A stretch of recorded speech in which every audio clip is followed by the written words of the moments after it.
أعوذ بالله من الشيطان الرجيم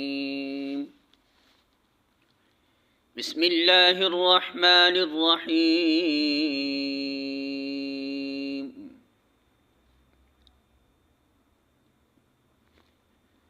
وما أرسلنا من رسول إلا ليطاع بإذن الله ولو أنهم إذ ظلموا أنفسهم جاءوك فاستغفروا الله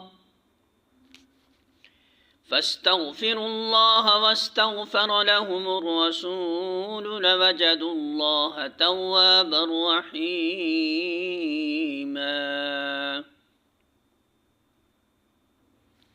سورة النساء آیت نمبر 64.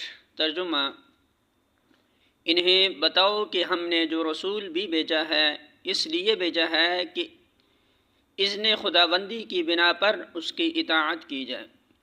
اگر انہوں نے یہ طریقہ اختیار کیا ہوتا کہ جب یہ اپنے نفس پر ظلم کر بیٹھتے تھے تو تمہارے پاس آ جاتے اور اللہ سے معافی مانگتے اور رسول بھی ان کے لیے معافی کی درخواست کرتا تو یقیناً اللہ کو بخشنے والا اور رحم کرنے والا پاتے.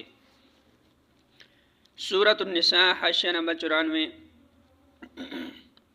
یعنی خدا کی طرف سے رسول اس لیے نہیں آتا کہ بس اس کی رسالت پر ایمان لے آؤ اور پھر اطاعت جس کی چاہو کرتے رہو، بلکہ رسول کے آنے کی غرض ہی یہ ہوتی ہے کہ زندگی کا جو قانون وہ لے کر آیا ہے تمام قوانین کو چھوڑ کر صرف اس کی پیروی کی جائے، اور خدا کی طرف سے جو احکام وہ دیتا ہے تمام احکام کو چھوڑ کر صرف انہی پر عمل کیا جائے.